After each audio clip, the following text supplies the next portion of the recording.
Avec cette innovation qui nous vient des États-Unis, où ça existe déjà, se faire livrer directement ses courses dans son réfrigérateur, et c'est Carrefour qui donne le coup d'envoi en France. Oui, alors je vais vous expliquer le fonctionnement. Alors c'est assez simple, le consommateur se rend sur le site ou l'application du distributeur, donc ici en l'occurrence Carrefour, pour réaliser ses achats comme à son habitude. Et lorsqu'il arrive à l'étape livraison, donc au moment de finaliser sa commande, il choisit donc cette option, livraison directement dans le réfrigérateur et le créneau horaire. Alors pour bénéficier de ce service, il faut être muni de cette serrure sécurisée qui permet de bloquer et débloquer la porte à distance, qui a été mise en place par la société Linuciel. C'est au moment où le consommateur choisit le créneau de livraison qui va permettre de débloquer la porte pour le livreur. Alors le consommateur est prévenu quand ce dernier arrive à domicile, et une fois chez le client, le livreur va pouvoir disposer les courses dans le réfrigérateur, le congélateur. Il peut aussi déposer les courses sur la table de la cuisine ou encore les ranger dans le placard. Alors pour prouver sa bonne foi, à la fin de son service, il prend en photo donc les courses rangées dans le réfrigérateur. Donc ça permet un peu de rassurer le consommateur. Il envoie un SMS au client. Ça vous dit, ça, vous, Noémie, ça, de rentrer chez vous où toutes les courses ont été rangées dans le frigo, dans le placard?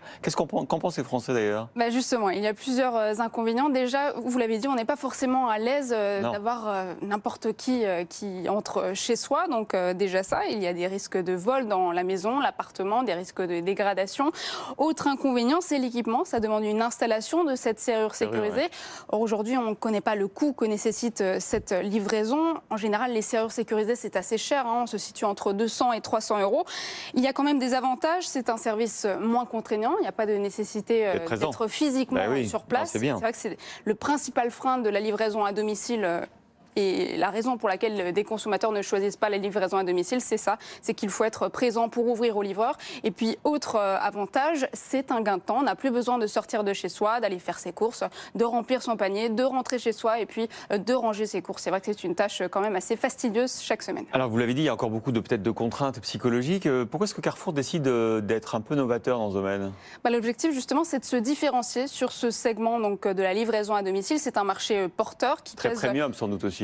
Oui, très premium, et qui pèse quand même près de 10 milliards d'euros en France, donc c'est considérable. Aujourd'hui, c'est un service qui est largement dominé par les grandes plateformes qu'on connaît, comme Uber Eats et Deliveroo. C'est vrai que côté distributeur, c'est plutôt le drive qui domine et qui est plébiscité des consommateurs, même si la livraison à domicile progresse fortement depuis le début de la pandémie. Alors on le disait au début, ça nous vient des États-Unis avec Walmart qui procède déjà à ce type de livraison. Oui, Carrefour s'inspire clairement du succès de Walmart qui a lancé donc ce service il y a 3 ans. Ça s'appelle InHome.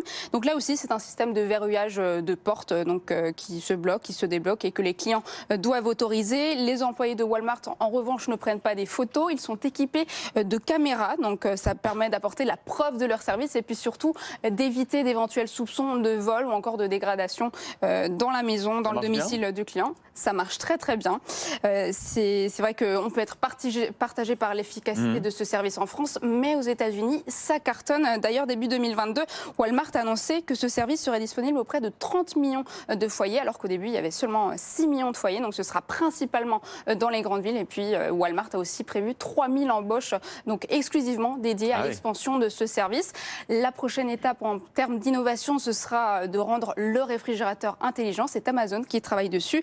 Le géant américain souhaite que le réfrigérateur puisse activer une commande de course au fur et à mesure que la quantité de produits dans le frigidaire diminue. Alors on aura tous ces produits standardisés. Si on veut changer de produit, c'est pas possible.